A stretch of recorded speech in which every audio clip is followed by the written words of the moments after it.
December 11th, Maplewood City Council meeting.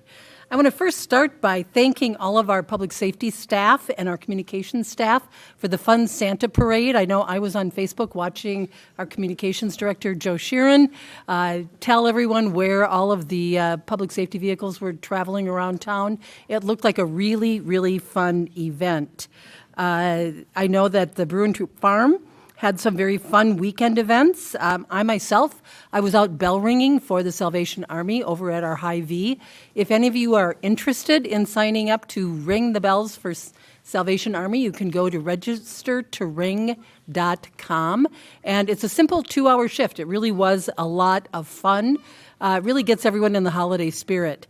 And finally, the other thing I wanted to announce is that we have a winter wear drive that our public safety department is going to be running along with the Salvation Army and also with our faith community. We're going to be collecting coats and boots, snow pants, hats, scarves, and gloves.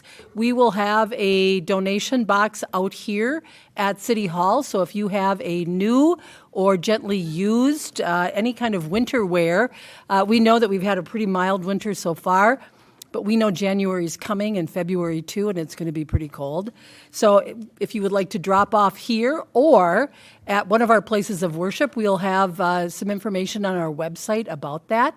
But you can drop off some winter wear, and then it will be distributed to those who need something warm. We're collecting through January 15th. And then we will also advise you on our website and advertise where people can then come to then, if they need some type of warm winter wear, I think it's going to be held at the Salvation Army here in Maplewood. So that is, I think, a really great community event. So thank you for everyone who's participating in it. And if you want to jump in, it really certainly fills your heart. Bring something over here to City Hall and drop off your donations. So it's an exciting time of season for sure. And this is our last regularly scheduled council meeting for the year. And I have to say, we have a full crowd tonight because we're swearing in 2 individuals tonight. So we've got a lot of family members. It's great to see you all tonight. So why don't we start with the Pledge of Allegiance? If you join me, please. I pledge allegiance to the flag of the United States of America and to the republic for which it stands, one nation, under God, indivisible, with liberty and justice for all. City Clerk Sent, would you do the roll call for us, please? Councilmember Lee. Present. Councilmember Villavicencio. Here. Councilmember Cave. Here. Councilmember Juniman. Here. Mayor Abrams. I'm here as well. Thank you. Council members, is there a motion to approve the agenda? So moved. Second. Moved by Lee, seconded by Cave, the motion to approve the agenda. Is there any further discussion? Councilmember Juniman. Under council presentations, recycle your holidays. Okay, we'll add that. Seeing no other, Councilmember Lee? Just a quick addition, Public Safety Santa Parade. Okay.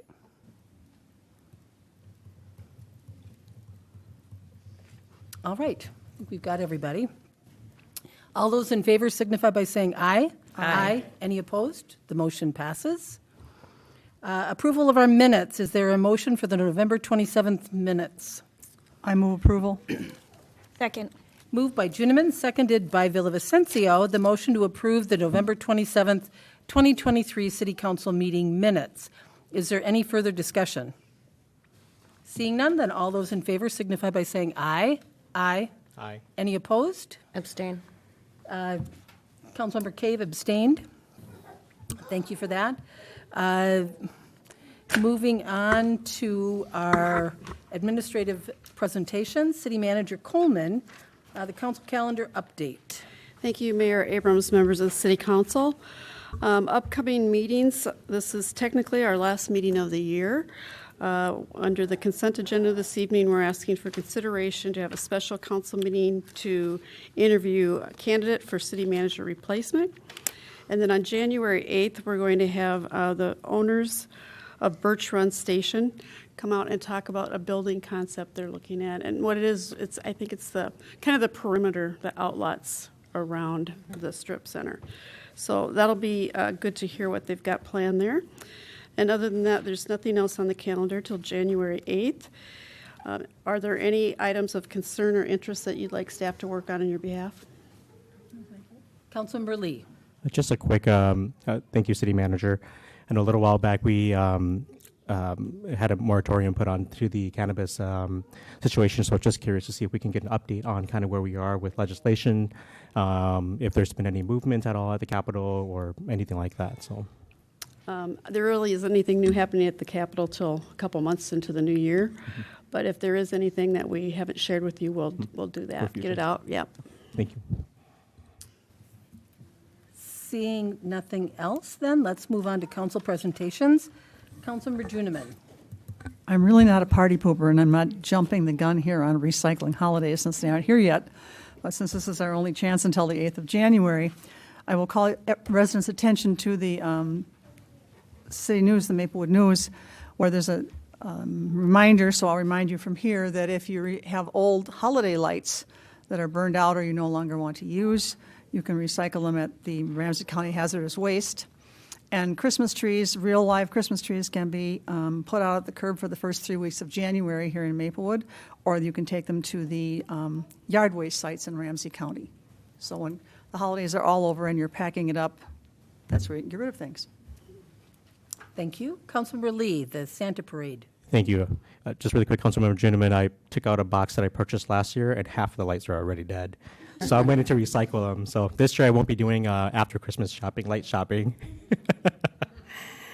Just really quick, thanks to the Public Safety Department. The kids and I joined the Public Safety Department down in South Maplewood, New Century Avenue down south. And what an amazing display from our Public Safety Department. Just wanted to say thanks to the chief, both chief, Public Safety, and all the folks who were out there. And Barb for also ordering the dash of snow that made it even better. That was just perfect. It was raining, and then it just snowed when we got down to South Maplewood. My son was a little disappointed. The Grinch wasn't there. I said the Grinch was returning all the gifts he took from everyone. So perhaps next year the Grinch will be back. But thank you so much to the public safety team. It shows so much about the engagement that we have and how important it is to be in our community. So thank you for all that work. Councilmember Villavicencio. I just want to add on to Councilmember Lee's comments about the Santa Parade. My family and I had a great time. We crashed with the Catholic Charities, so thanks to them for enjoying the parade with us. And yeah, the snow was great. It was so picturesque. It came down right when the parade just came in, and it was so beautiful and fun. So thanks to the communications department as well. Thank you. Moving on our agenda, we have a swearing-in ceremony tonight. Chief Beardeman, this is your subject tonight. We're going to swear in Officer Jacob Caden and Sergeant Tony Gabriel.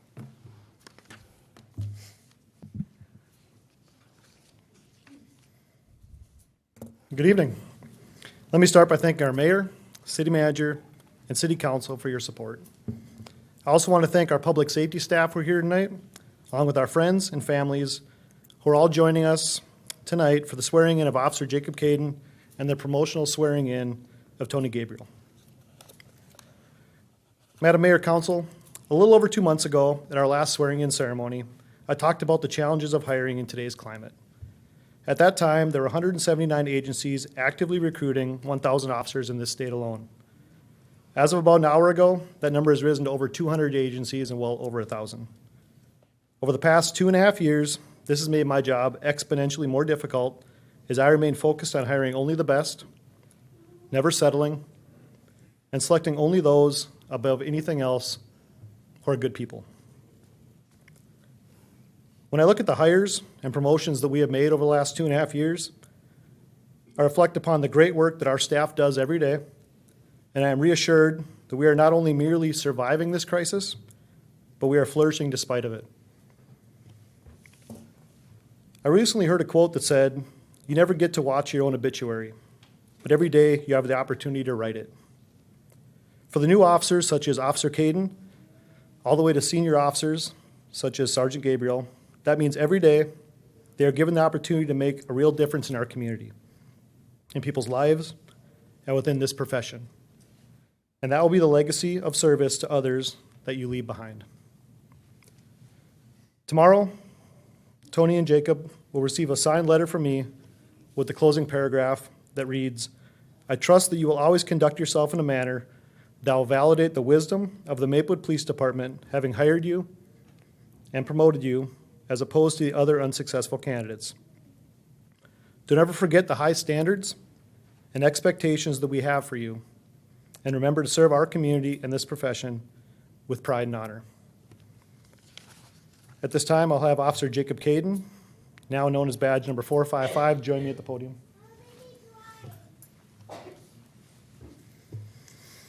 Madam Mayor, Council, is Officer Jacob Caden. He was born in Maplewood and has spent most of his life growing up in our city. Jacob graduated from Bemidji State with a Bachelor's of Science in Wildlife Biology and a minor in Wetland Ecology. Jacob was a Maplewood Community Service Officer in 2022 and is part of our Building the Bench campaign, in which we would hire a CSO while they were in school and then promote from within. I believe this type of hiring strategy will be the new model for long-term hiring stability in policing. And since it's worked out for Jacob so far, I believe he thinks the same thing. Jacob has successfully completed his field training and has been now certified for solo patrol. In his short time here, Jacob has been an absolute asset to our department. He has proven to be an innovative, hardworking officer who is very community-centered. Jacob has a goal of one day becoming use of force or firearms instructor. But I believe that will only be the beginning, because from what I have seen from Jacob, the sky will be the limit for him. At this time, Officer Jacob Caden will be sworn in as badge number 455.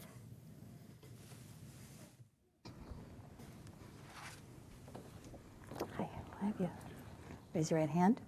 I, Jacob Caden, do solemnly swear I, Jacob Caden, do solemnly swear that I will support the Constitution of the United States that I will support the Constitution of the United States and of the state of Minnesota, and of the state of Minnesota, and faithfully discharge the duties faithfully discharge the duties of the office of police officer of the office of police officer in the city of Maplewood, in the city of Maplewood, in the county of Ramsey, the county of Ramsey, and the state of Minnesota, the state of Minnesota, to the best of my judgment and ability. to the best of my judgment and ability. I will never betray my badge or my integrity, I will never betray my badge or integrity, my character or the public trust. my character, or the public trust. I will always have the courage to hold myself I will always have the courage to hold myself and others accountable for our actions. and others accountable for our actions. Congratulations.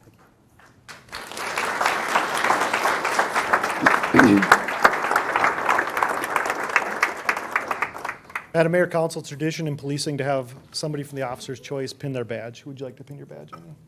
Come on, call her up.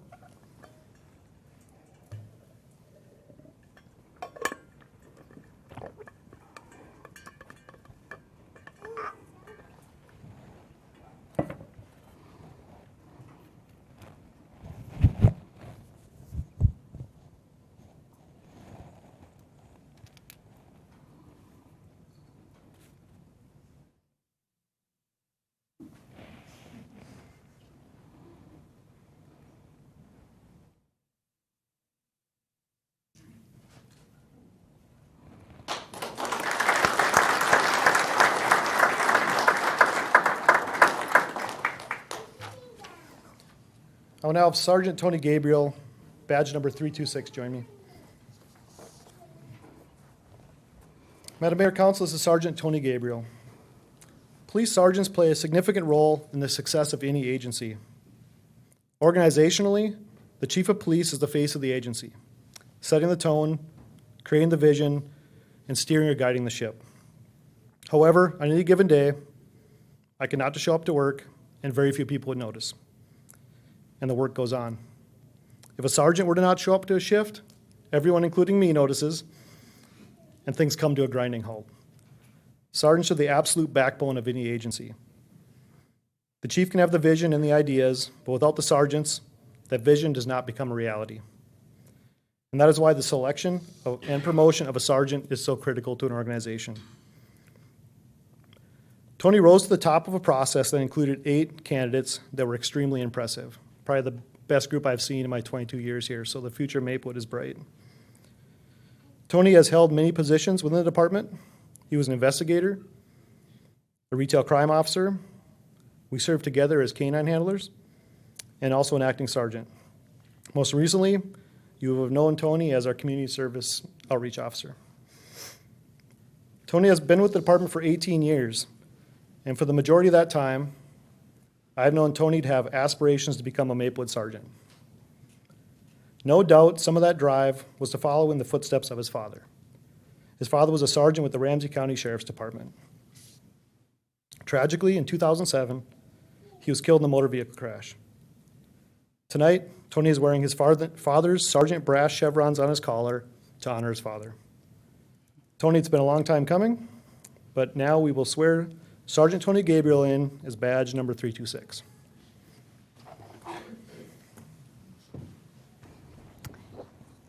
I, Tony Gabriel, do solemnly swear I, Tony Gabriel, do solemnly swear that I will support the Constitution of the United States that I will support the Constitution of the United States and of the state of Minnesota, and of the state of Minnesota, and faithfully discharge the duties and faithfully discharge the duties of Office of Police Sergeant of Office of Police Sergeant in the city of Maplewood, in the city of Maplewood, in the county of Ramsey, in the county of Ramsey, and the state of Minnesota, and the state of Minnesota, to the best of my judgment and ability. to the best of my judgment and ability. I will never betray my badge or integrity, I will never betray my badge or integrity, my character, or the public trust. my character, or the public trust. I will always have the courage to hold myself I will always have the courage to hold myself and others accountable for our actions. and others accountable for our actions. Congratulations.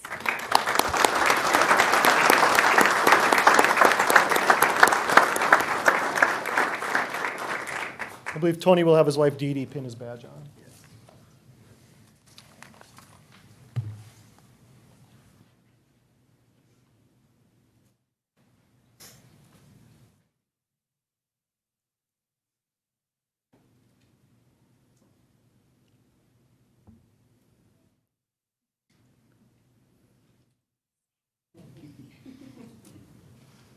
It's much harder than it looks. I didn't practice.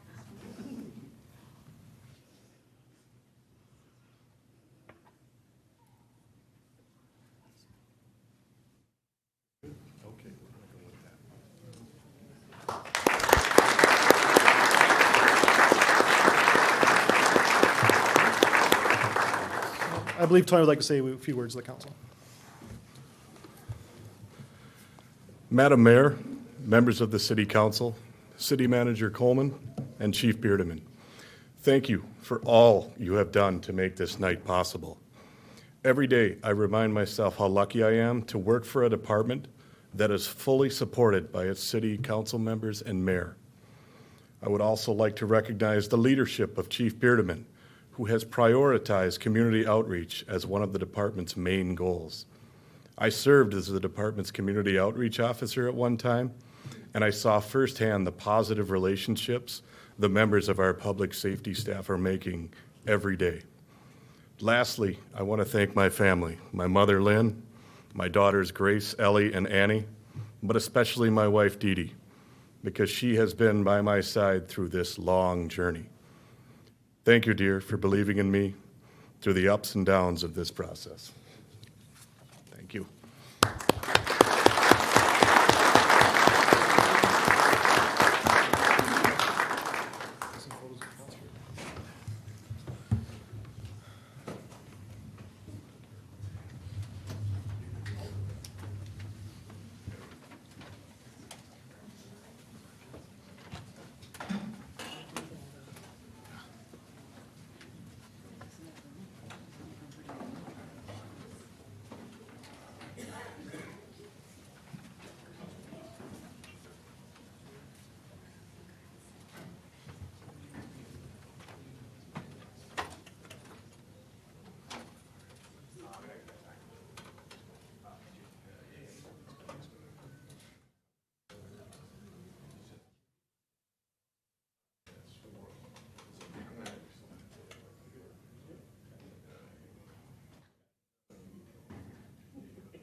We'll give everyone just a moment. We understand that you may not want to sit through the rest of our meeting. We totally understand that. We won't be offended.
This is where the fun is.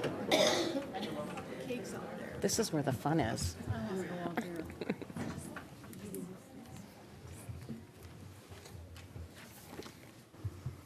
All right. The crowd has kind of thinned out a little bit, and they're going to go and enjoy some cake. Moving on our agenda, we have our consent agenda items next. Would someone like to make a motion? Sure, I will motion consent agenda items G 1 through 11. Second. Moved by Cave, seconded by Juniman, consent agenda items G 1 through 11. Is there any further discussion? Councilmember Juniman. I think we should highlight number 7 and 8 because they're grants. And number 11. Want to highlight Sorry. that? I'm sorry. Okay. Anything else? All right, so let's go to G7. Whose is that one? Let me look.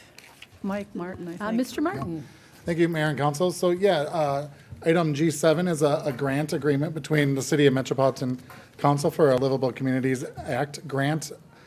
This is for the Rice Street Gardens. The property is part of the St. Paul Regional Water campus at 1958 Rice Street. So we've been working with the community group there and the gardeners and then the Rondo Land Exchange Group doing some preliminary planning work, and that's what this grant is funding, up to $150,000 through the grant, again, to do some of that pre-planning work to see what is feasible in terms of development of that site. It's a significant grant, and we appreciate that staff goes after these. This is a $150,000 grant. That's very significant. It's quite a bit. Thank you. We also have number 8. This is another grant. Mr. Martin, you're on this as well. Yeah, so similar to, related to a development project, but this is one that has started. I know during our workshop, there was a reference to a senior housing project, and that's this one at 1910 County Road C East. It's set back from White Bear Avenue, but as you drive along that White Bear now, you can see the framing going up. And so with the developer, the city applied for some environmental cleanup dollars through the state of Minnesota and was successful in a substantial grant award. So there's 2 agreements under this one between the city and the state, and then one between the developer and the city, just to execute the terms of each agreement. So that's what's before you tonight for approval. And again, this was a $727,916 grant. That's a significant amount of money. Thanks to staff for doing that. Thank you. And number Also, 11? let's see, G11, Chief Beardeman. Thank you, Madam Mayor and Council. This is a motion to approve the resolution accepting a donation from Calvary Church. Very generous donation of $4,500 to Maplewood Public Safety. The intent of that is that'll go out to 90 of our public safety staff. As you know, we're on the front lines, see people in their worst day. And so each gift card, $50, we've done this a couple times in the past years, but each gift card can be given out to the public. So it's not money the police department is going to keep in any way, but being on the front lines, we're going to hand it out to people in need. Again, with that comes a lot of stories that we'll provide you guys of where those gift cards went and how successful they were, and we'll provide that to Calvary Church as well. But again, a very generous donation. It really makes the public safety staff feel good helping people out, and I think in the time of holidays and in need, it's really a great thing. Thank you. This is a repeat donation. This church has done this. Third Yeah, I year. thought it was. Yeah, 3rd year. So it's helpful to give people in need a happier holiday. It is. It is. All right, council members, then let's take a vote. G1 through 11. All those in favor signify by saying aye. Aye. Any opposed? The motion carries. Moving on to public hearings, we have our truth and taxation hearing tonight. I'm going to ask City Manager Coleman to tee this up for us, and then we'll have Joe Rube, our Finance Director, making a presentation. Thank you, Mayor, members of the City Council. I just wanted to kind of let the people know that are watching on television or in the audience, the process that we took to create the budget for next year under very challenging conditions. The first thing is, as the city manager, I asked all the department heads this year to do a zero-based budget, which meant no increases to their budget except for contracts that we had to honor and without permission from the city council. So with that, we did talk to the city council about 2 exceptions, and one was to conduct a pay study, compensation study, which did result in increases for most of our employees. We had never done one in the history of Maplewood. And we did that because we really felt like we had to do whatever we could to retain our employees under some really challenging conditions the last couple of years. The second thing we did was make a commitment. The council made a commitment to the fire EMT department. We are not able to keep up with the increase in calls. And so over the next 4 years, we'll be hiring 12 additional fire EMTs. And that did bring a budget up a bit. So that's kind of the main thing that happened. But when you look at comparable cities in Ramsey County, and Mr. Rube will show that to you, the average tax levy this year for cities in Ramsey County was average of 10% increase, and the average was 8.99. So the highest was 22.5, and the lowest was 3.7. So we did have a really challenging year to try to keep spending where we could, but like I said, we really spent money this year on employees and for especially public safety that were really low paid. And so we made those corrections, and I think we're going to be in good shape next year, Mayor. And now I'll turn it over to Joe. Okay. Mr. Rube. Thank you, Mayor and Council. Tonight we'll be discussing the 2024 budget and certifying the property tax levy for 2024. City Council, the city is required to hold a public hearing, so we'll be doing it after this, my presentation. So residents and business owners always want to know how much will I pay and what do I get out of it, so we'll discuss that part of the slides. First, as we start the budget process, everything we do as we go through the process is tied back to the strategic priorities set by council, with a focus, especially in this area, not just because it's my favorite area, but under financial management. So what do people, the residents and business owners get? For the property taxes, they get police and fire services, street maintenance and improvements, inspections from health, safety, building, etc., community outreach, and much, much more. The 2024, oops, sorry, my slides are out of order. The 2024 levy increase will be 8.96%. You've seen in the previous meetings 9%. That was just rounded up, so we are slightly underneath that. To be exact, the increase is $2,326,072. Of the general fund increase, 95% of that increase goes directly towards wages, wage increases. 74% of that is for public safety, as City Manager Coleman mentioned. This includes 3 new firefighters starting mid-year 2024. You may notice under the enterprise funds, it's $376,000 for the levy next year. For 2024, we originally proposed $520,000, trying to help with some of the funding issues that we had with the ambulance fund. However, we did not receive the firefighter grant that we applied for this year, so we had to take that $520,000 and reallocate that between the ambulance fund and the general fund. So general fund is up a little bit, and then the ambulance fund is down from the $520,000. For the property tax levy on how it actually impacts the residents, you'll see on this slide the market value for a medium home valued home in Maplewood in 2023 was $313,400. That did increase by 4.62% up to $327,900. The ultimate impact on the median household is $132 per year for their taxes. The total 2024 city budget is $75,823,888. You'll see that the two biggest areas for increases are for capital projects, and the capital projects include an increase about $1.8 million for street projects. This is a street project from 23 to 24, quite a bit higher. We have a fire truck and park improvements listed there. And then under the enterprise fund, that includes the ambulance services. So when it comes to those new firefighter paramedics, some of that increases there.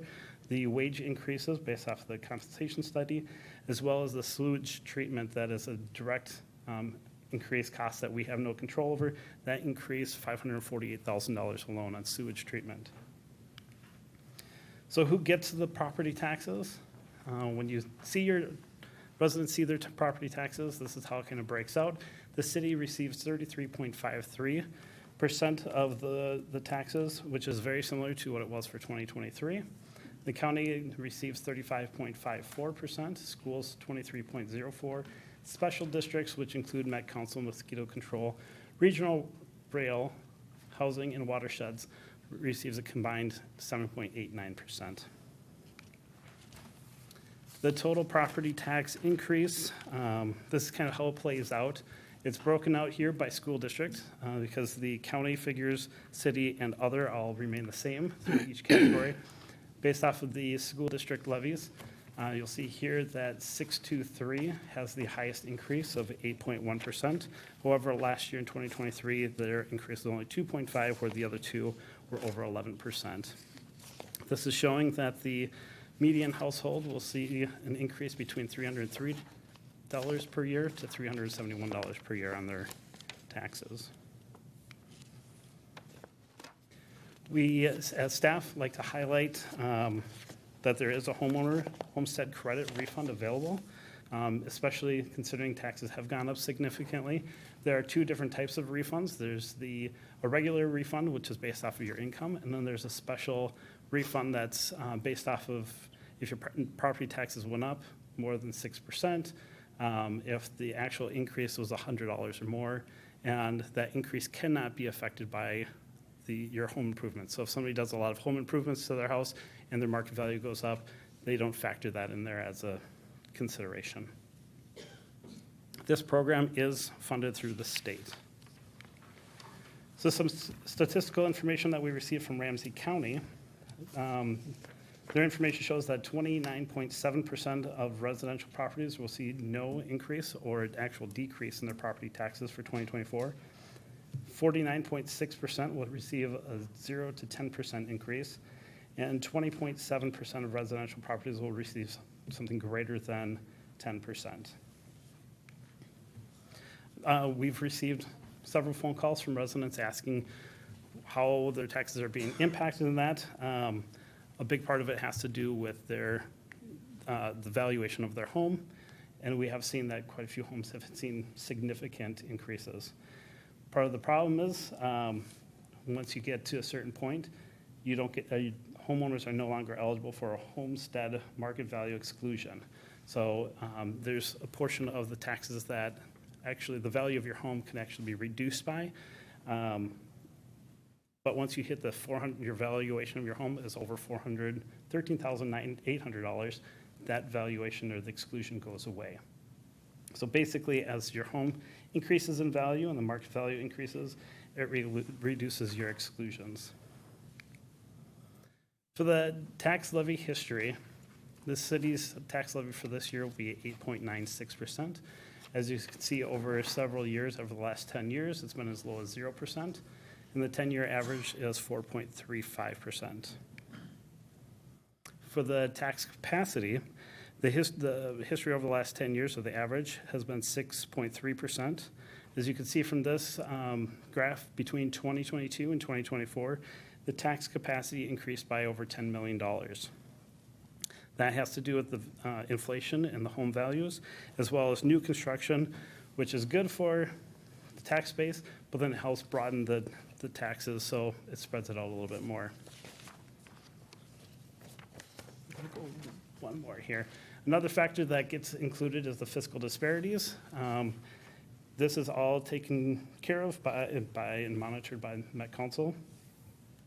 And what happens is all the commercial and industrial taxes in the metropolitan area get put together and pooled and then distributed out to the different cities and that. So there isn't, it's not just being distributed directly to the larger cities. For Maplewood, we've, on the average over the last 10 years, received increases of 3.47%. However, unfortunately, in 2024, we will see a reduction of 118,000. Ultimately does impact our residents by about $6 to $8 annually. So not a whole lot, but it does still impact it a little bit. So it does cause an increase. Ultimately, with the $3,569,000 disbursement that we get, that helps bring down the taxes so we don't have to assess everything back to the residents and businesses. This chart just shows a summary of the last 4 slides, just one more fantastic thing to look at. As City Manager Coleman mentioned, we do have a slide here that breaks down the increases within Ramsey County. So as she mentioned, the lowest is 3.7% with St. Paul. However, last year they did have a pretty significant increase. And then White Bear Lake at 22.55%. See our lovely red bar right in the, just about the middle. Not as quite as high, not at the middle, but at 8.96. So the average is 10.01%, and the median is 8.99. For the capital improvement plan for 2024 to 2028, the total projects for that 5-year period total $62,972,442.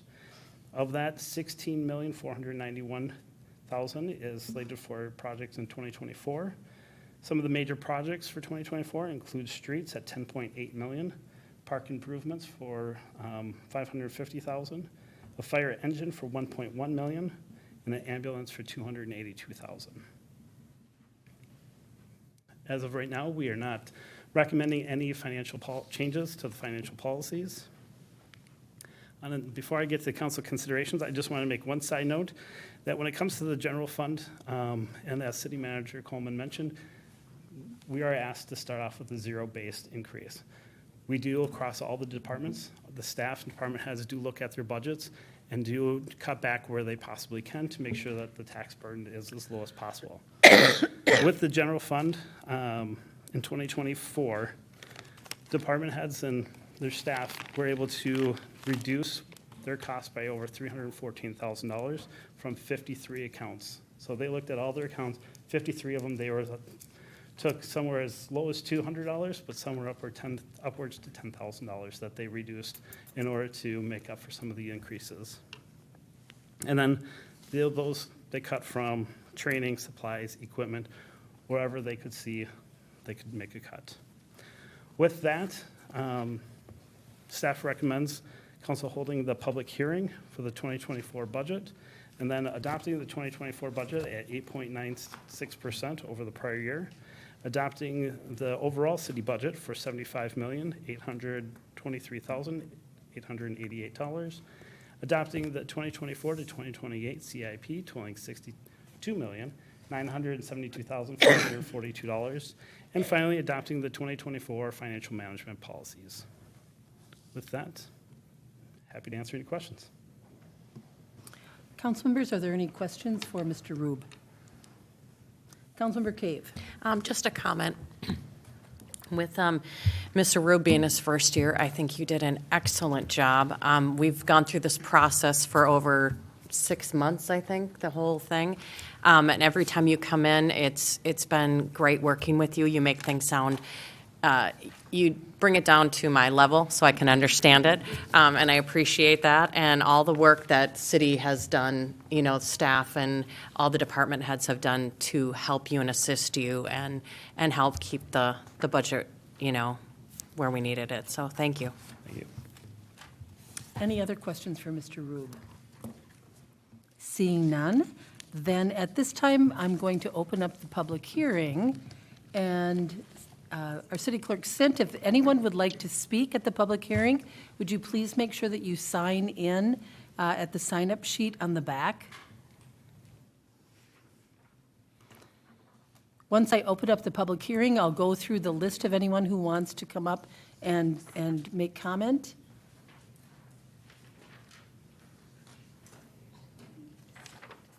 Okay. Is there anyone here who would like to make any comments to the council? This is the public hearing. We want to hear from you.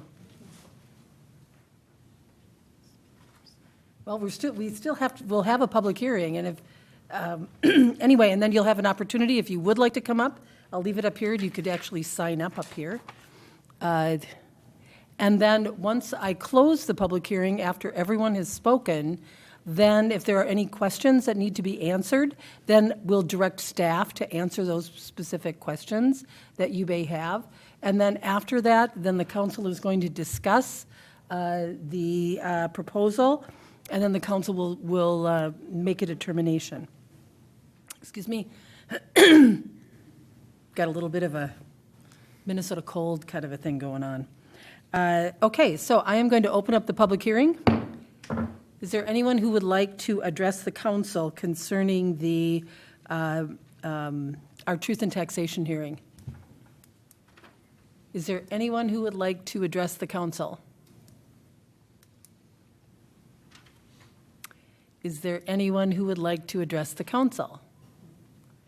Seeing none, then I will close the public hearing. And council members, we have an opportunity to discuss this. And, you know, I'm going to kick this off, that this actually, you know, Councilmember Cave, we have been talking about the budget for quite a long time. We've had surveys on our website trying to kind of grapple with the finances of the city, and how do we do that with a balance. This has really been a challenge, because as City Manager Coleman said, we started off with a 0% increase budget, but we're having to increase our tax levy, and that hits everyone, including all of us up here. And so this one was particularly high. I've been on the council since 2014, and this is the highest tax levy that we've gone with. It certainly is a little bit under the average for Ramsey County. I can tell you that I spoke with mayors from North St. Paul and from Little Canada, and everyone is feeling the same kind of pain, and it is very challenging. There aren't any easy answers. I guess I'm expressing some frustration that we're in this position, but we really, there aren't many alternatives for us. But, I mean, those are my thoughts on it. Anyone else would like to comment or raise a question? Councilmember Cave. Just one comment on, you know, the major increase that we had. We knew we were going to do increases we were going to look at everyone's salaries who haven't been looked at.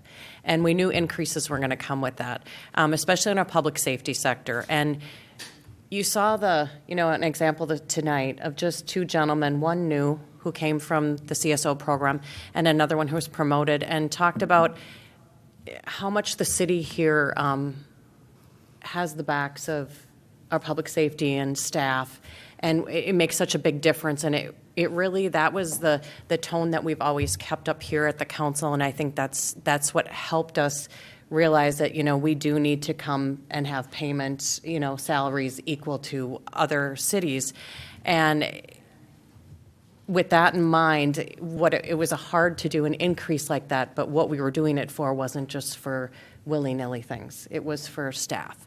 And to me, that's why as hard as it was, 8.9, it was for a reason, and a darn good reason for Maplewood. So. And we studied it. Yeah. I mean, this was not something that, you know, we just kind of, that staff made up or that we just kind of conjured up.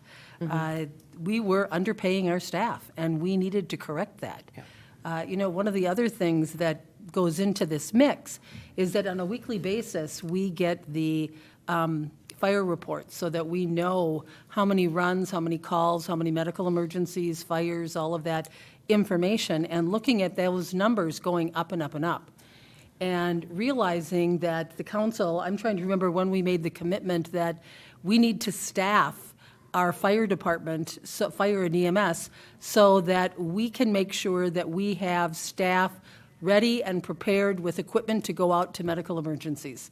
We didn't even question that. We made that commitment, but that costs money. And we committed to adding 3 new firefighters each year for the next 3 years. That is a very expensive proposition. But if we want to continue to have fire and EMS services that can get to people in a timely fashion, we have to pay for it. And it is it's hard, but we don't have a choice. If we want to continue with the stellar public safety department that we have to pay for it. All of us have to pay for it. So this is difficult, it's challenging. We just don't have any alternatives. And you know, we have looked at this budget and looked at, is there anything else that we can do? And we approved a preliminary budget. The maximum would be 9%. Joe, the proposal that he's giving us tonight, backed off of that just a little bit. But it is, you know, these are the necessary costs in order to have public safety, in order to have the kind of city, the parks that we have, the trails that we have, the roads that we have. There isn't fluff in this, I'll tell you that much. So, I mean, those are my thoughts. I know it's challenging. I didn't see who came first, so I'm going to go with Councilmember Juniman. Go on that side first, and then Councilmember Lee. Thank you, Mayor. Well, 2 things. I was as shocked as some of you, I'm sure. Maybe some of you were more shocked when Ramsey County told me what my house was worth. I'd love to put a for sale sign in front of it and get that. But they're the ones who set that value, and you can debate with them, but I think you're usually the loser. So we have to go off of the values they give us. We have no say in that. And so that locks us in as to what our increase is going to mean to individual homeowners. But as the mayor said, it affects each one of us as well. And in the public safety realm, I think I should add this because I sit on the Ramsey County Dispatch Policy Committee. The supposedly equalizing factor in how we pay for dispatching is per call. We are charged per call. So as our call limit goes up, our cost from the county for dispatching goes up. So it's before our people ever hit the road. It's costing us an increase. So just so everyone's aware of that. Thank you. Councilmember Lee, and then Councilmember Villavicencio. Thank you, Mayor. To the community members and to everyone who's listening and watching, know that we hear you and we feel you. The folks who've called, the council members and the mayor and everyone the last few weeks here, getting that bill in the mail and looking at see how much we're going to be paying in taxes this year. Know that we do hear you and feel you. You know, something that I do want to say is that I came in at the tail end of the salary study, but it is so important that we pay our people equitable and livable wages. We all know it's not anything a secret, but government jobs are not some of the best paying jobs out there. And being able to be at market rate, being able to provide these folks that, it's something that we take pride in here in the city of Maplewood. Just because we are not a for-profit business doesn't mean we have to pay our people like that. So we want to definitely continue to do that work. I think something that our staff here does well is they're constantly looking for grants. Through this last year, they're constantly looking to see how and what we can bring to the city to help alleviate some of those pieces. And I think that's something we do well with, and we're going to continue to do that work here at the city of Maplewood. So with that being said, I think this last year, being a part of this process for the first time on the council, I think the council, the city, and everyone's very thoughtful and mindful about what we're going to be increasing in the taxes that we'll be putting, the burden that we're going to be putting into our constituents. So know that we do hear you, we feel you, and we thank you for continuous being here, being a part of our community here in Maplewood. Councilmember Villavicencio. Thank you.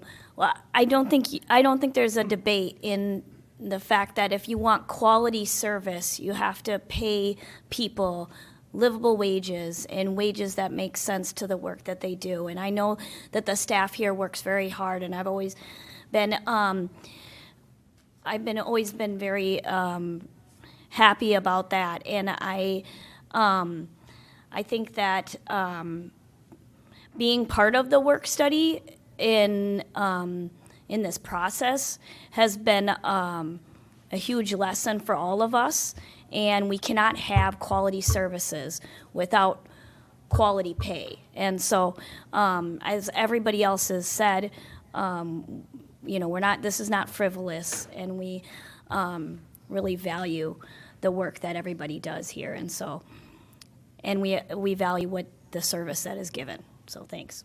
Thank you, council members. Are there no other lights on? Would someone like to make a motion?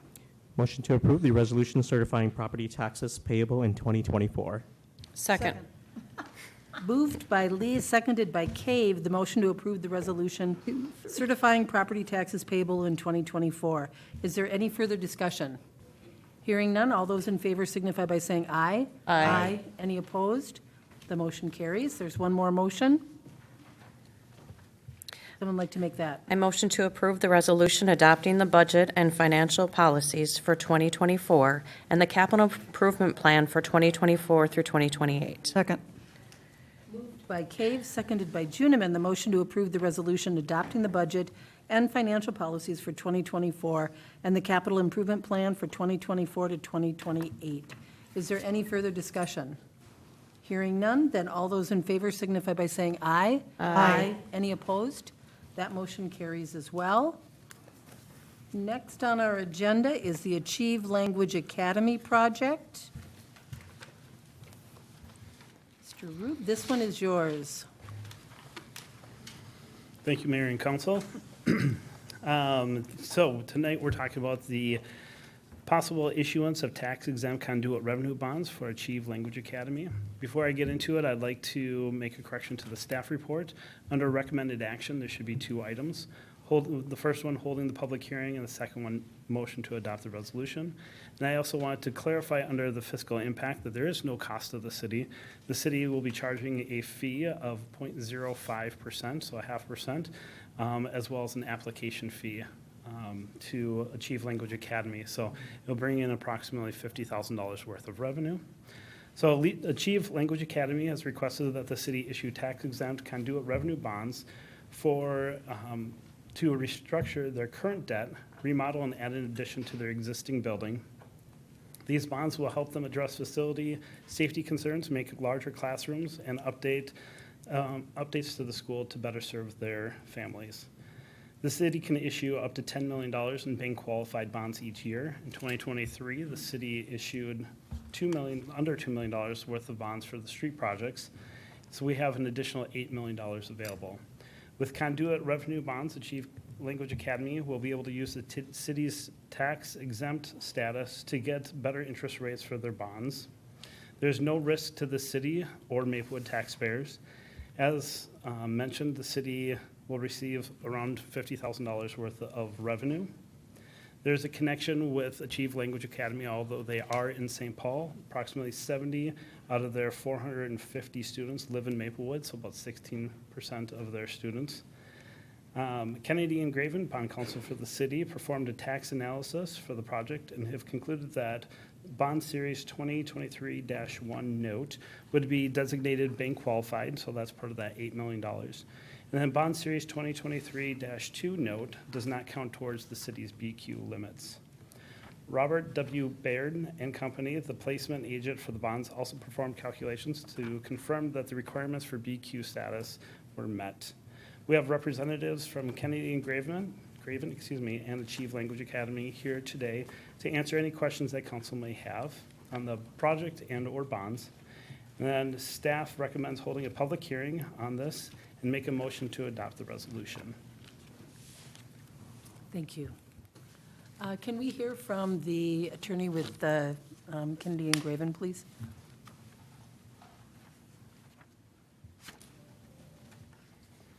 Good evening and welcome. Good evening, Mayor and council members. My name is Libby Kantner. I'm with Kennedy and Graven. We represent the city of Maplewood on this issue, and we're bond counsel on this issue, which means we make sure that the bonds are issued tax exempt, and we follow all of the state and federal rules. And Joe did a great job covering all of his bases. A couple of things I'd just highlight. Why Maplewood, you might be wondering. So the city of St. Paul is where this project is located, but they did not have any of these bank qualified bonds left. They'd already issued the cap for this year. The Port Authority had issued previous bonds for this project, not this year, but several years ago. They also didn't have any bank qualified bonds left. And so Maplewood was an issuer that was nearby the school. As Joe said, about 70 of the students who go to this school live in the city of Maplewood, and the city of Maplewood had bank qualified bonds left, so you were a great choice. Also, just to hit on what Joe said, there's no liability to the city. Even if something were to go wrong, the bonds were to go into default, it would not impact the city or the city's credit rating. The city would never have to pay for these bonds. Thank you for that. Council members, are there any questions for either Mr. Rube or for Libby Cantor? Okay, hearing none, then what I will do is I will open up the public hearing.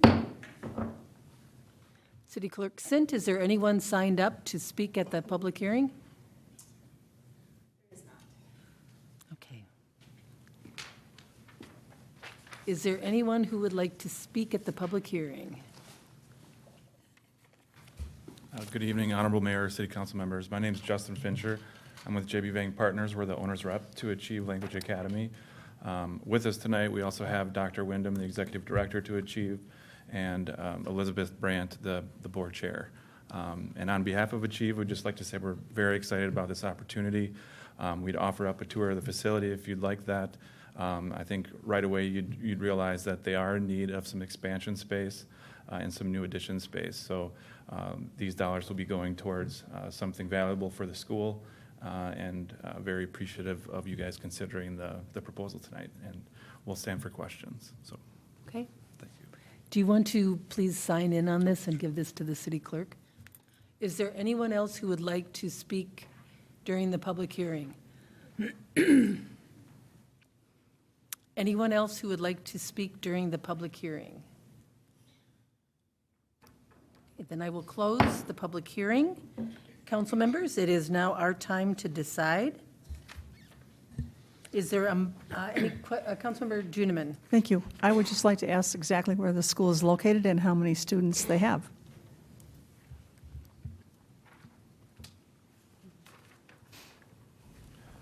Honorable Mayor and council members, they're located on Stillwater Avenue. I actually don't have the exact address, maybe, what's it? 2169 Stillwater Avenue. Their current enrollment is about 470 students, and they serve pre-K up to 8th grade. Thank you. Okay, Councilmember Cave. Just a comment I wanted to say.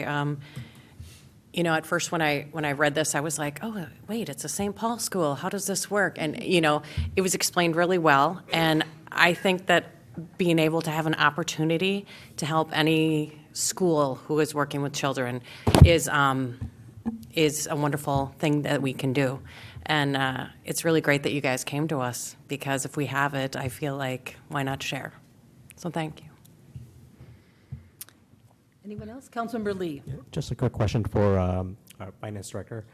On a yearly basis, do we usually max out our $10 million, or what does that look like? Is this historically, do we put that out to the community at all, or? Thank you, Mayor and Council. Normally we don't. We try not to, because if we're getting up to the 10 million, it means we're adding that much to our debt. And with council initiative and staff trying to keep our debt as low as possible, we bond for the very minimum that we need for our projects. So generally it's for street projects, bigger, larger equipment if we need it. But for the most part, we keep it as low as possible, around the 2 million mark. But we don't necessarily advertise that we have the capability of issuing conduit revenue bonds, but it is an option for different schools and that. I can say from my experience, we've done this several times since I've been on the council, but it's been a few years. Do you happen to remember how long it's been since we have done something like this? I believe the last ones we did was in 2017. Okay, thank you. Council members, would someone like to make a motion? I move to adopt the resolution authorizing the issuance, sale, and delivery of charter school lease revenue and refunding notes, and approving the forms and authorizing the execution and delivery of the notes and related documents for Achieve Language Academy project. Second. Moved by Juniman, seconded by Lee, the motion to adopt the resolution authorizing the issuance, sale, and delivery of charter school lease revenue and refunding notes, and approving the forms of and authorizing the execution and delivery of the notes and related documents for Achieve Language Academy project. Is there any further discussion? Hearing none, all those in favor signify by saying aye. Aye. Any opposed? That motion carries. Thank you very much. We have no unfinished business. We have some new business. On sale intoxicating liquor and Sunday sales for Kitchen Zone by Unison. DBA Kitchen Zone by Unison. City Clerk Sint, this is your topic. Thank you, Mayor and Council. So tonight for your consideration, as you said, we have an on-sale intoxicating liquor and Sunday sale for Kitchen Zone by Unison at 1829 North St. Paul Road. That was the former Perkins over by Aldrich area. Kitchen Zone has been open and operating since earlier in 2023, and now they want to expand by serving intoxicating liquor. And City Council approval is required for this license issuance. We did conduct background investigation on the owner and manager, Yi Fang, and nothing was identified to prohibit the issuance of this license. Lieutenant Steiner will be meeting with him, has not been able to connect yet, but will be meeting on the general expectations of service of alcohol. So tonight we're looking for a motion to approve the issuance of the on-sale liquor license and Sunday sales for Kitchen Zone by Unison. And Mr. Fang is here tonight if there's any questions. Great. Thank you. Council members, are there any questions for Ms. Sint? No, but Councilmember Juniman. Well, would the applicant like to join us at the microphone, please?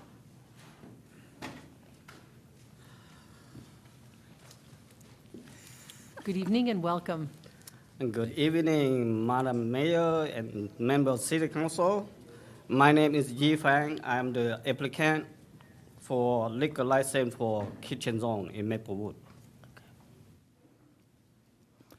Is there anything that you'd like to say to the council? I know Councilmember Juniman has a few comments that she'll make, but is there anything you'd like to say? Well,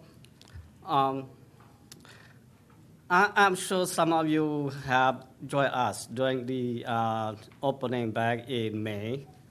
Over the time, we have opened and the business on and off due to the business that is not running as we like it. So over the time, we run into up and down, and we cannot run the business without we are having a liquor license to support our business. Okay. Councilmember Juniman.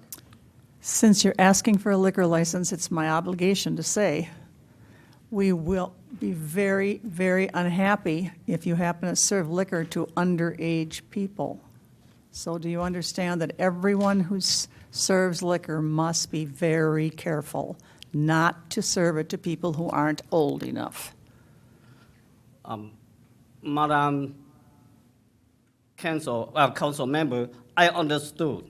And liquor license and underage is non-tolerant for me as applicant and also my staff. They understand that. Your staff, I understand that. and your staff does too. Thank you. Thank you. Yeah, I'd just like to add a couple of words. As you all know, I've met all of you a few times, and as you all know also, Kitchen Zone is part of the Unison family, and we try to do our best to provide and service the city as well. And we've had lessons learned, and all of you know what I'm talking about as well.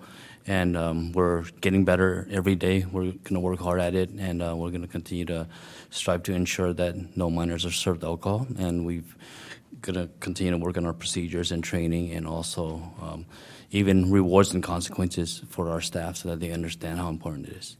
Glad to hear that. Thank you very much for that. You're an asset to our community. Councilmember Lee. Thank you. Excuse me. Thank you, Mayor. I just also want to say thanks for choosing Maplewood as your place of business. We love having entrepreneurs here, and being at the open house, they do have very good food. So if you guys have not, Mayor and I were there, had good food, so please do stop by to try some of their food.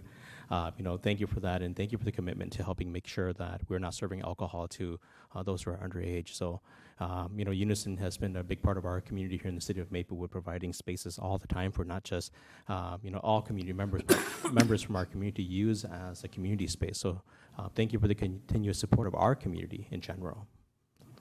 Thank you. Thank you. Councilmember, there's a motion for us tonight. Would someone like to make it? Motion to approve the on-sale intoxicating liquor and Sunday sales license for Kitchen Zone by Unison LLC, doing business as Kitchen Zone by Unison, 1829 North St. Paul Road East. Second. Moved by Lee, seconded by Cave. The motion to approve the on-sale intoxicating liquor and Sunday sales license for Kitchen Zone by Unison LLC, DBA Kitchen Zone by Unison. Is there any further discussion? Hearing none, all those in favor signify by saying aye. Aye. Any opposed? The motion carries. Thank you and congratulations. Thank you. Thank you. Next, we have the St. Paul Educational Foundation Communications Monopole. Am I saying that right? Okay, Monopole. Mr. Martin. Thank you, Mayor and Council. If I could have the presentation pulled up, I have a handful of slides to guide us through the first part of our discussion on this item. So as mentioned by the mayor, we're looking at a property owned and managed by the St. Paul Educational Foundation. It's known as the Ski Jump, especially if you drive along 494. I'm sure everyone has seen the facility from that vantage point. In our comprehensive plan in the city, it's guided open space. The Maplewood zoning district for this site is farm residential. The ski jump itself currently has telecommunications equipment, or a conditional use permit has not previously been required, is a permitted use on an existing structure.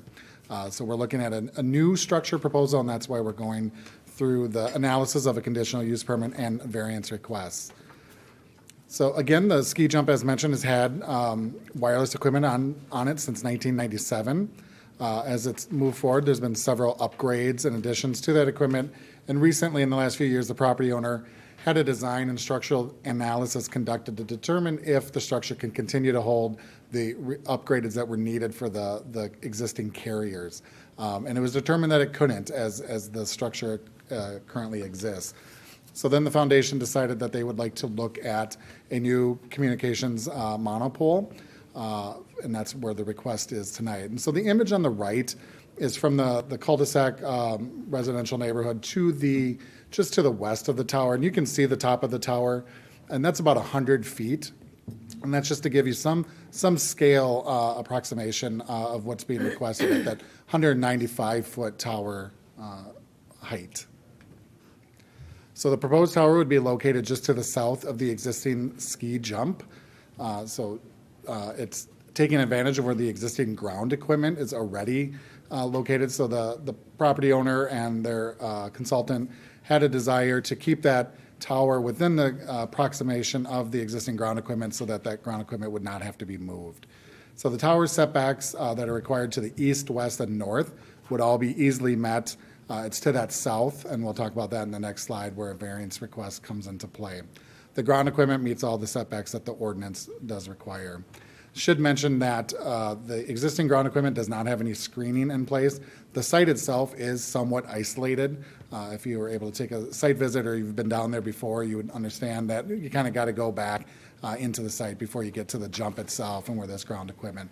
With that said, our ordinance does require, with the approval of conditional use permits, some screening requirements for the ground equipment, and that's in place with the staff conditions of approval, as is further analysis to ensure that any removed trees due to the tower construction would have to be replaced per ordinance requirements. As I mentioned a couple slides ago, the site itself, even though it's operated as a jump recreational facility, is zoned residential. And in residential zoning districts, tower heights are limited to 125 feet. Just for comparison's sakes, in non-residential areas in the city, the height limit is 175 feet. So in either scenario, the applicant is looking for a variance situation. But again, looking at the 125-foot limit, the proposed tower requires a 75-foot height variance to get up to that 195. And then towers themselves are required to be set back the height of a tower plus 25 feet from nearby residential structures. And there is a home site to the south. As I'll mention further down in the presentation here, the city received 2 letters regarding the proposal here. And the first letter was from this homeowner to the south, and they were stating their support of the project as proposed. The applicant is proposing a monopole that has a 50% breakaway fall zone, meaning that the tower would, if it were to come down, would break at the midway point and stay within the property itself. The building official did recommend that a structural analysis and a structural engineer be required to sign off on that analysis as part of the building permit process to ensure that structure does meet those requirements. So as proposed, the location of the tower does require a 45-foot setback variance. The proposed monopole would have a flush-mounted installation. This is where it's somewhat of a misnomer here, but at the monopole, as you can see on the right, it's a straight up and down tower. The applicant has submitted the drawing that's in the bottom right-hand corner, and where each carrier would be located on the tower, there would be a platform to serve that equipment. And currently the tower provides, this current ski jump provides equipment for 3 carriers. The applicant is proposing a tower that would provide spots for 4 wireless providers, so 1 additional provider than what they currently hold, plus at the very top, they would reserve a spot for emergency response if that was ever desired, needed from a local agency. Should be pointed out, no agreements with local agencies are in use or being proposed at this time for the top spot on that proposed tower.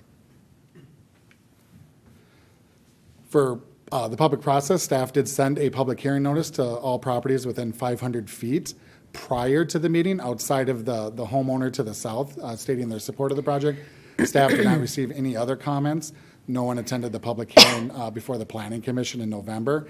After that November Planning Commission meeting, we did receive a letter from a nearby resident who expressed some concerns with the variance request component to this application.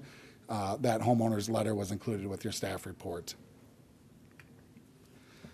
To finish up on the process, so on November 21st, the CDRB and Planning Commission both reviewed this project. I mentioned the Planning Commission held the public hearing. Both groups recommended the approval of the project as presented. It should be noted at both meetings, staff did walk through what other potential scenarios could look like in terms of recommendations, or if they had any cause of concern with the height of the tower.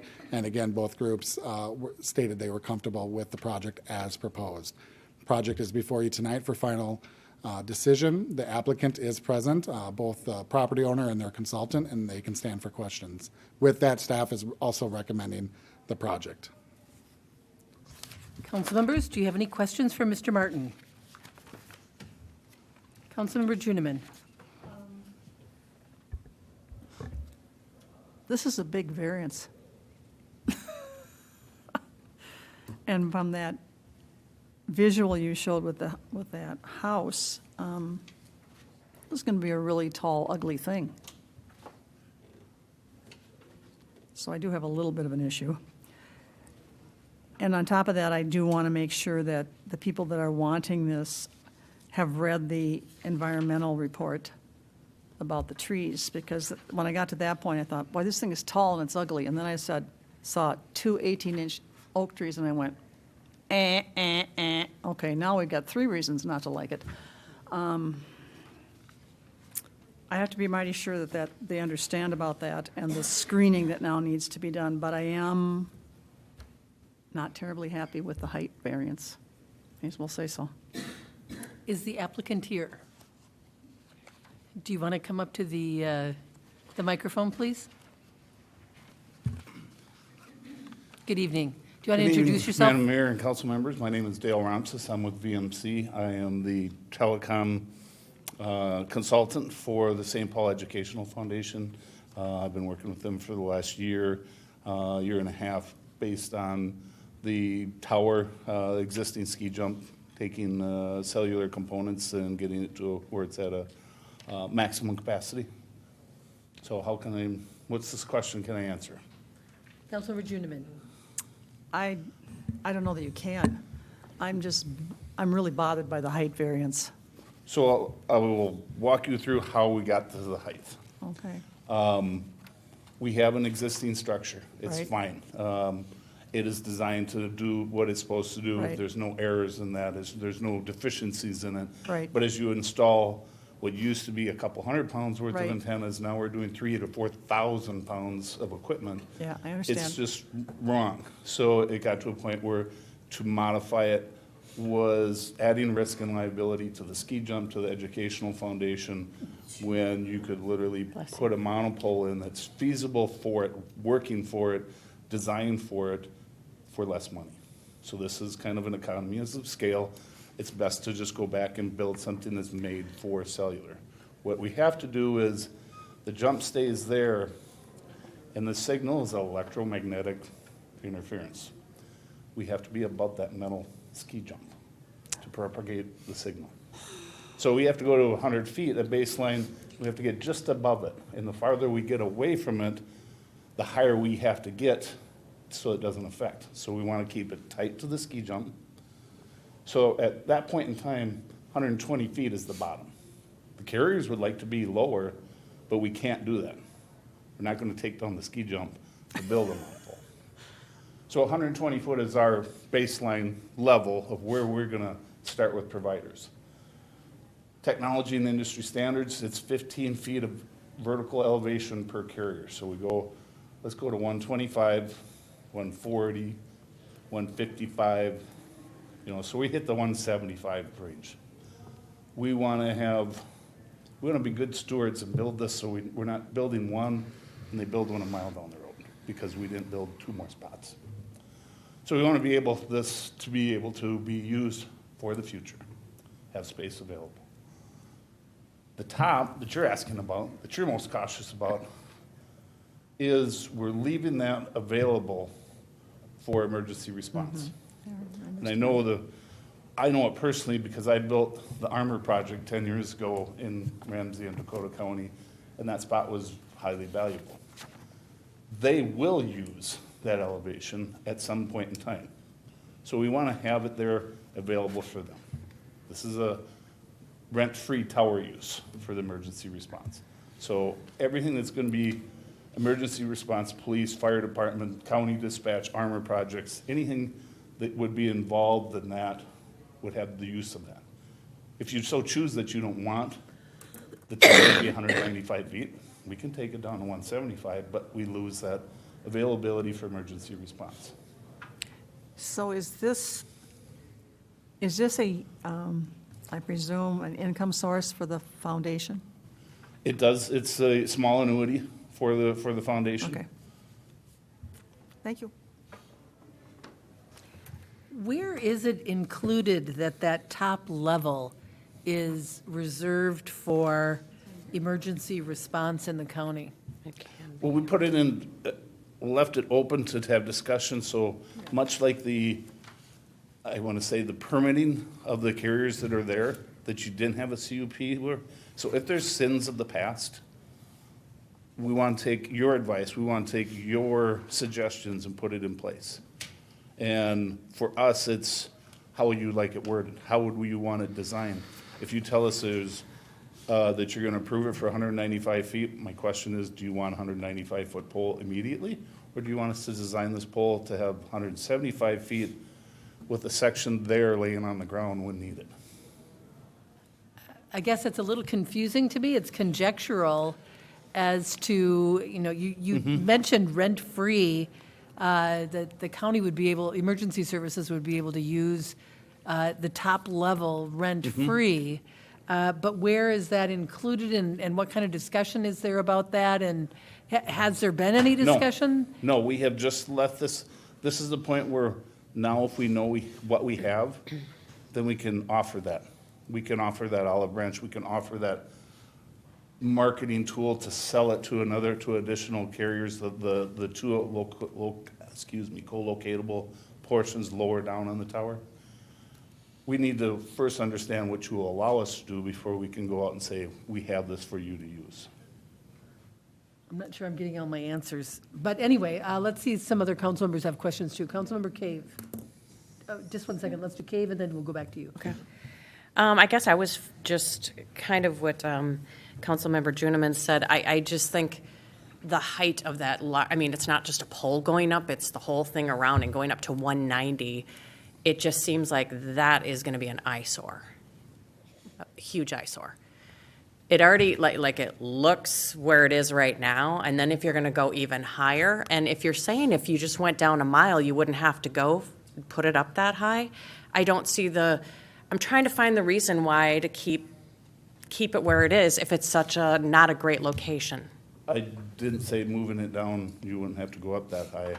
I made the comment if you kept it low for just the 2 or 3 that there, Yeah. you're going to have additional carriers looking for additional spaces.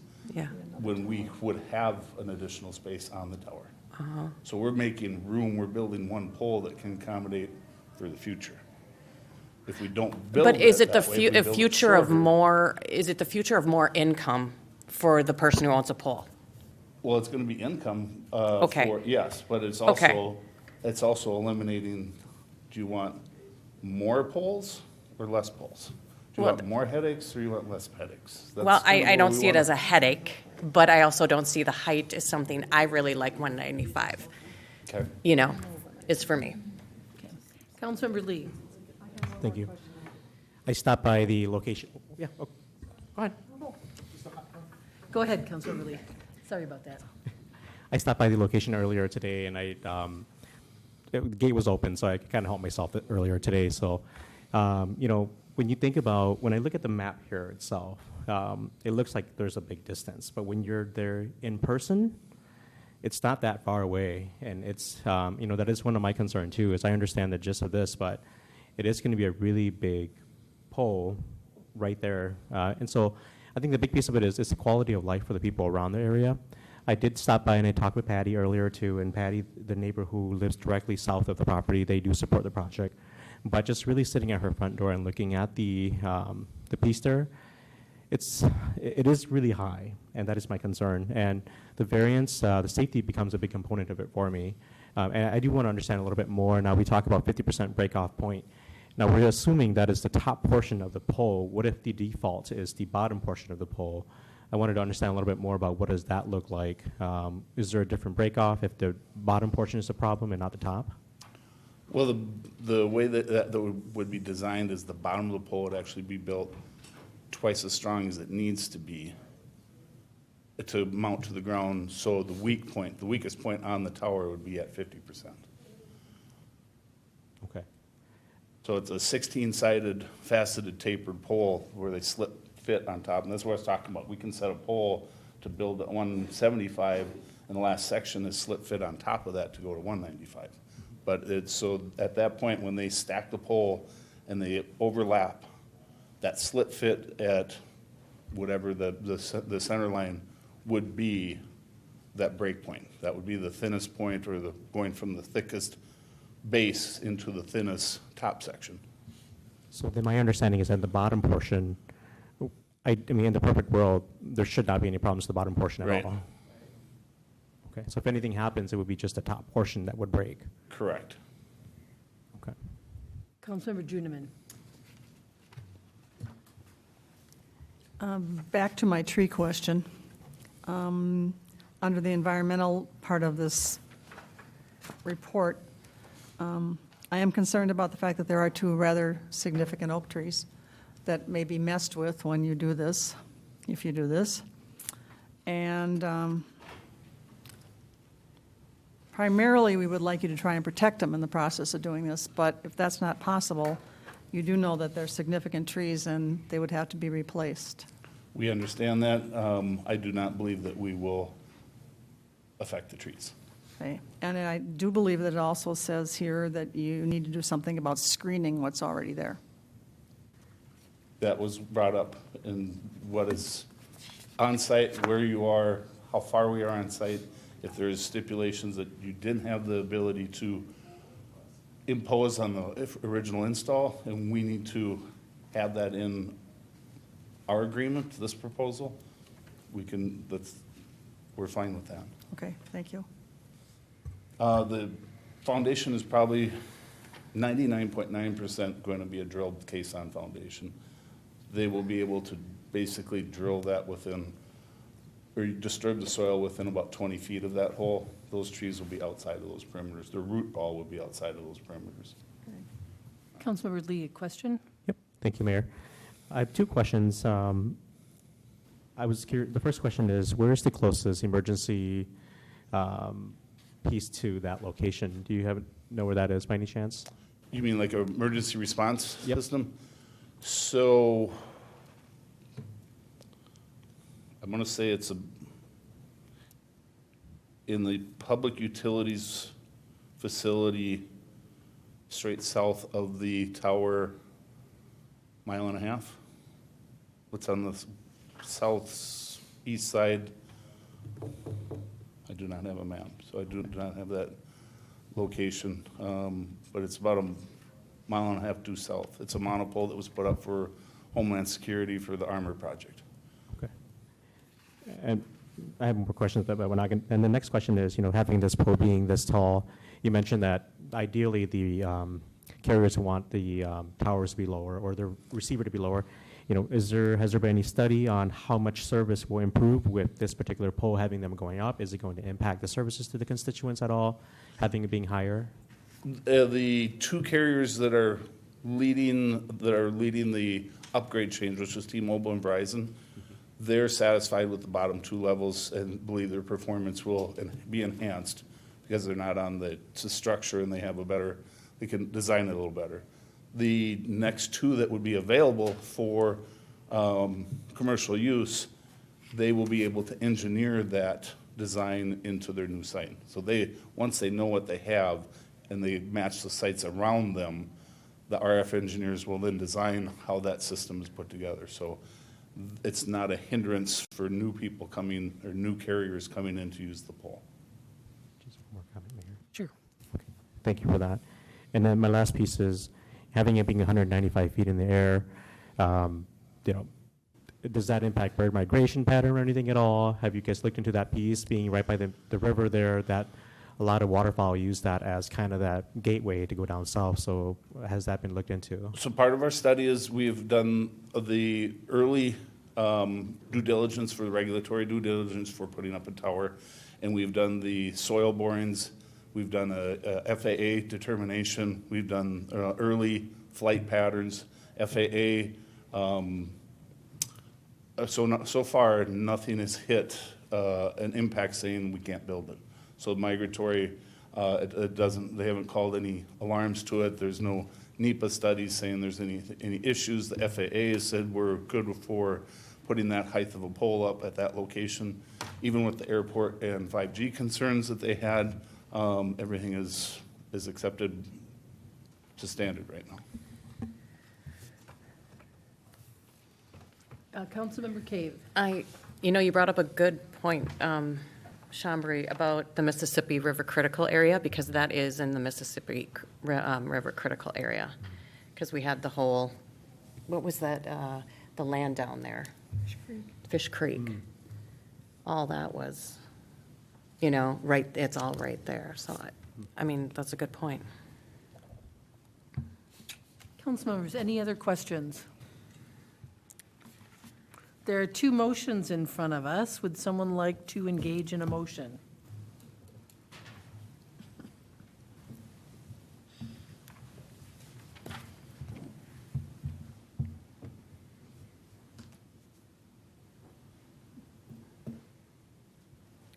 I think we're struggling with 195 feet.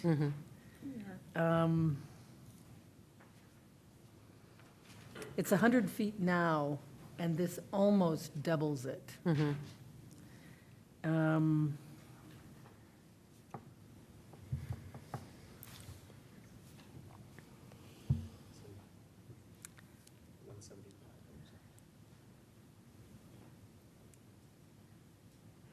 Councilmember Lee. Thank you, Mayor. Just a quick question. Is the 15 feet, is that industry standard where you have to have it at 15 feet interval. So 175 would be the minimum that you would have to have it at then. 175 would give us room for co-locatable additional carriers, 4 of them. So it would give us the 2 tenants, the tenants we have and an additional co-locate. The 15 feet of vertical separation is industry standard because we are running, the carriers are running 5 signals per array. So they have to spread their signals out and have separation, vertical separation between each other so they don't end up with static or interference. So if you went with just the 3 carrier as it is now, then 165 would be, or 170 would be the... So it'd be a 155, but we'd go for a 165 top height because we're going to look for center line of the, so we'll take what's on top, the antenna, half the antenna, and the mast above it. Okay, thank you. Councilmember Cave. I'm just commenting to the council here. With me, it's the height. I can't see going higher in the benefits of that area because you're going to see it. I mean, you know, I've been up there, and you always see it anyway now. It just seems higher. It's just going to be, yeah, the value to all the homes up there and to be looking at it just doesn't, that just doesn't set with me. You know, can I ask a question? Is it possible, I mean, you can hear what the council is struggling with. This is, you're doubling in size, and this is residential. I understand that the ski jump is down there, and that's 100 feet anyway, but it's still, we're struggling with it. Is the construction, is it such that you could, if we were to approve something that was less than 195 feet, at a later point in time, could it be modified or, you know, increased at a later point in time? We would want you to have that in some type of a approval process. So if you say, we're going to approve 175 now for commercial use, and if we'll approve 195 possibly at a later date, I have to design that pole now. Because I don't want to design it in 5 years when you say, okay, we can take a carrier or the emergency response, and it costs the educational foundation $55,000, $60,000, $100,000 to upgrade that pole to accommodate that last 20 feet. So we need some type of a commitment that this is available, that it would need, whether it needs a different approval, if the emergency response, police department, county, and federal government comes in and wants to have emergency services there, that it's approved and we can go take the 20-foot section of pole that's been laying on the ground, that's already been pre-made, and put it on the top of the tower. We would need that type of a commitment from you. Chief Bearderman, I'm going to put you on the spot. Is this anything that public safety is going to be needing, do you know? Have you talked about this in terms of communication? I have not. I'd have to speak with some of my counterparts of the county to see, but I'm not a telecommunications expert. I don't know what our networks work on. I know there's some priority for cell service, but I'm not sure exactly what he's talking about for. And it's explained fine. I'm just not an expert in it. I don't know. Okay. City Manager Coleman. I just have a question about service in the area. I happen to live next to a cell phone tower, and unless you have the right provider on there, it doesn't help you at all. And so we were lobbying to get another array up there so we could have good cell phone service. So I'm just wondering, is there service concerns there? Is that what's driving this, or? Well, it is right now. These 2 carriers cannot provide 5G service on the ski jump. The array and the structural integrity and how it's set up, it's a risk they're not willing, the educational foundation is willing to take. And the risk is, let's put them on something that's made for their use. So, yes, we wanted something that was viable, not for just today, but for the future. Dish is coming. They've shown great interest in having a site there. The police use FirstNet program. That's AT&T. They're not on the site. So that would be something that's a benefit. We can't put them on the ski jump at this point in time because there just isn't space. So our thought process was make something that was viable for the future needs. We're very satisfied with 175. That's covering the needs. We can go to all the neighbors and say, hey, we got it as low as we can. We have opportunity for AT&T to show up and Dish to show up if you're a participant in their services. We didn't just cut the line off at who's there. That's all that counts. But we wanted to have that availability, number one, because I did a lot of Homeland Security and armor projects for the police in the county and the state. And that space was hard to find. And if the Educational Foundation can allow that space for no rent on the tower, that's a great benefit. Council member, I think Juniman was next, and then Lee, and then Cave. Could we possibly exercise our additional time and do some more homework? I mean, what about talking to the people at Ramsey County Dispatch and what they see for the future? And I don't see that as our. no, but I mean, we know better what we were dealing with. Now we're dealing with maybes. And possibly talk to Ramsey County Emergency Management to see what they think of the potential for this being something they would use. I mean, that would be, to me at least, more of an impetus to look at the taller part of this. And you would think this would not be such a bind, but it's a bind for me and it's a bind for her, and I think it's a bind down there too. We're not against, shall we say, doing things for the future, but on the other hand, 190-foot, 5-foot tower is really tall. I just think if we have more time to at least find out what the potential was for what he's talking about, we would know what we were dealing with in that particular part of it anyway. That's just my suggestion. Councilmember Lee. Thank you, Mayor. The 5G piece is really important. That's what technology is moving towards, and that's what we have to plan for, is that future component, and that's important. But I would like to also understand, and I agree with Councilmember Juniman, I want to also understand in the next 10 to 15, 20 years from now, 5 years even, are there any other plans from any of the local cities that are planning to put up a monopole anywhere else? So that way we can be very mindful about how we're setting this piece up, because if we're putting this up in 2 years, Newport's going to put up one too. It really defeats the whole purpose of putting a pole right in that area there. So, but I do have a question for you, is that what is the impact of the radius in terms of if we put these tower to the constituents in the area? I mean, is there a mile radius that this tower impacts by any chance? Do you know that number? Describe what you mean by in terms impact. of cellular services, that is. So 5G is, as we're getting into this 5G, which is literally 5th generation, there's nothing fancy about it. It goes from flip phones to smartphones right now. We actually lose coverage distance. So if you think about in 1997, we had 25 miles of coverage from your old brick phone. Today, 5G, we're literally talking a mile. So making a pole here and then making one in Woodbury or making one in South St. Paul, they don't affect one another, other than once they become part of their own network. And then they become a smoother, more integrated network. Did that answer your question? It does. I'm just looking at the map, and a mile is, looking at our ROI here. That's what I'm thinking about, long term. But I do agree with Councilmember Juniman about maybe holding off if we can to do a little bit more research to understand it a little bit more. I wanted to understand more of the impact piece of this, a little bit more into this.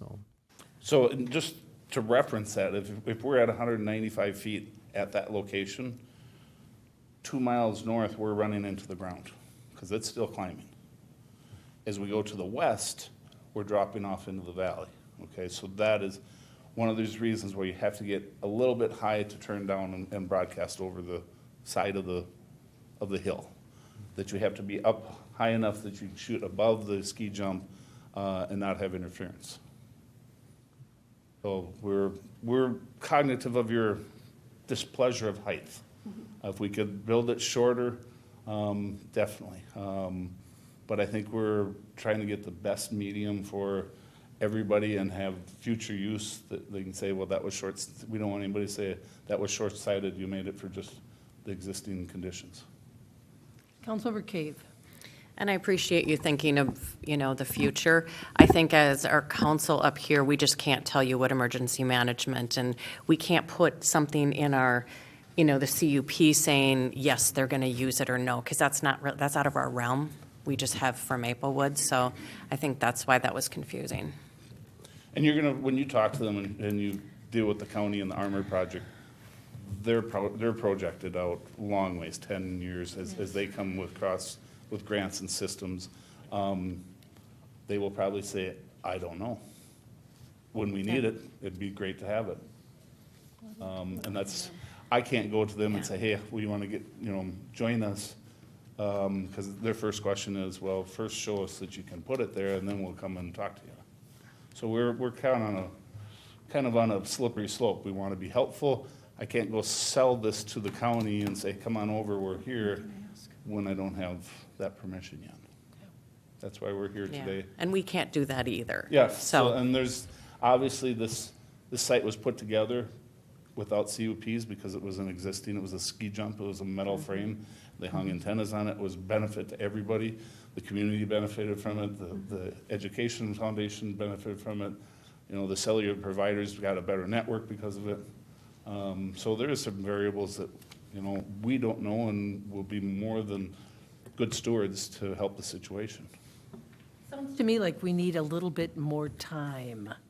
Mr. Mart, for a little bit more information, because we are struggling with the 195. Certainly, we appreciate the future aspect of that, but the impact and the value of that to our community, we certainly want to know a little bit more about. Mr. Martin, what would be our process if we wanted to hold this over and get, I think we've got an additional 60 days if necessary. Correct, Mayor and Council. So the initial 60-day review deadline is later this month on the 17th. City can extend that, and that's a staff function that we would extend for another 60 days. To do that at a council level, it's simply making a motion to table the item and then stating what items you would like staff or the applicant to look into and bring back at a future date. And then in terms of 60 days, what would be, can you look at your calendar and give us one? Because I would want you guys to take the full 60 days. Nothing would be happening during the winter months anyway in terms of putting this poll in. Mayor and Council, I can get the exact date, but we would be looking mid-February, just roughly like 2 months. The second week of February.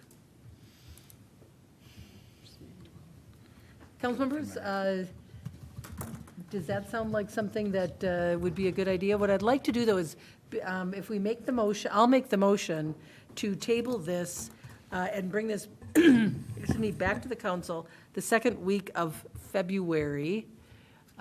Is there a second? Second. Moved by Abrams, seconded by Juniman, the motion to table the issue tonight and bring it back the second week of February. What I'd like to do, though, is I would like to then identify for the staff what we want them to do. But let's do that after we take a vote. Okay, so is there any further discussion, council? Not right now. It's our business. Any other questions? Okay, then all those in favor to table it signify by saying aye. Aye. Any opposed? Okay, that motion carries. It's going to be tabled. Now, council members, what would you like Mr. Martin to be researching? Put your lights on, please, so that I can, Councilmember Juniman. Well, connect with Ramsey County Communications Center and Emergency Management to see what they think the future is of possibly needing that. Okay? Because that would really, I mean, there's something about that, knowing that there is a public purpose for it. Yes. As opposed to simply a business purpose and a monetary benefit to the Education Foundation. So there's something, I guess, that we have to weigh that as to what the public, if there is a public purpose. Okay, Councilmember Lee, your comments. Future plans, any monopoles coming in or cell phone towers coming in the area. So. Okay, Councilmember Cave. And just on what Kathy said, just to see if there's any type of commitment we get from emergency management or the county. knowledge of it is one thing, but would they be, is this something they're interested, or do they have plans of it? Yeah. If it was available, would they be interested? Does that give you enough information to move forward? Mayor and Council, correct. And just to confirm, the 60-day deadline would be February 15th, so that's a few days after your February 12th meeting. Okay. So we'll take this back up February 12th. Is there anything else that you would like to add? So my question, Mayor and council members, is if the proposal was for a 175-foot monopole, 4-carrier monopole, that is palatable? Not necessarily. You know what, that's kind of conjectural. What's the purpose and Oh, I'm what trying does that to look like? You differentiate bet. when You you're bet. talking about the extra space for emergency response, that height.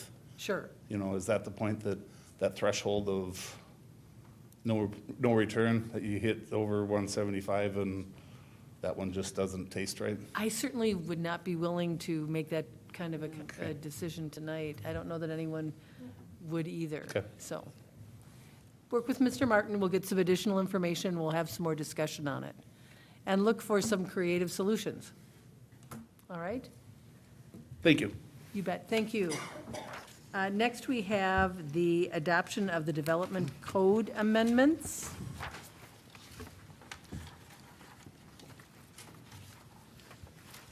I'll get there yet. This is a Mike Martin show tonight. I know, Mr. Martin, this is yours as well. Yeah, Mayor and Council, so this is an item that was discussed during the council workshop earlier this evening.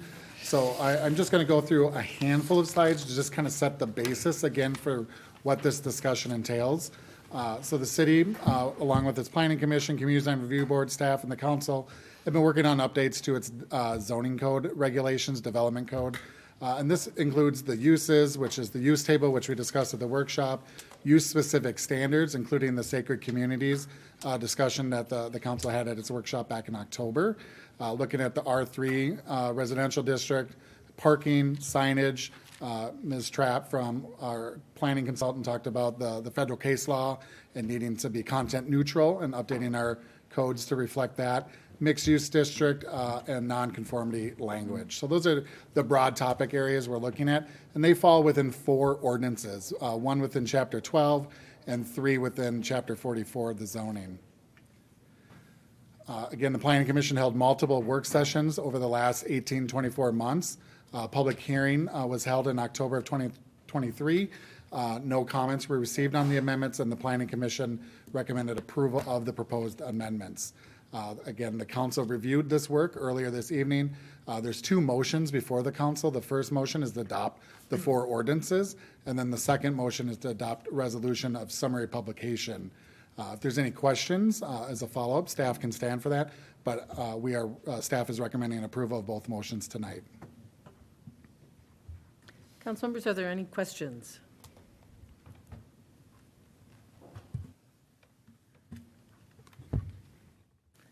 You know, 41 years is a long time to wait to update, so I'm glad we're doing this. I just did the math and figured that out because that's a really long time. Yes, agreed, Mayor and Council. I have adult children, and they're not as old as this yet, so. So 2064, maybe, or we get to look? Yeah. So anyway, council members, there are 2 motions. Would someone like to make the first one? Sure. I will motion to approve amendments to Chapter 12, Buildings and Building Regulations, and Articles 1, 2, and 3 of Chapter 44 of Maplewood Zoning Code. Second. Moved by Cave, seconded by Juniman. The motion to approve amendments to Chapter 12, Buildings and Building Regulations, and Articles 1, 2, and 3 of Chapter 44 of Maplewood Zoning Code. Is there any further discussion? Hearing none, all those in favor signify by saying aye. Aye. Any opposed? The motion carries. Second motion? Motion to approve the resolution authorizing publication of the ordinance by title and summary. Second. By Lee, seconded by Juniman. The motion to approve the resolution authorizing publication of the ordinance by title and summary. Is there any further discussion? Hearing none, all those in favor signify by saying aye. Aye. Any opposed? That motion carries as well. And council members, we had a pretty thick book to work through. but we have done so, I think, in a pretty efficient manner, gotten a lot of good work done. I want to close tonight by saying Happy Hanukkah, Happy Kwanzaa, Merry Christmas, Happy New Year. This is the last of our regularly scheduled meetings, and I wish everyone a Happy New Year. So with that, we are adjourned.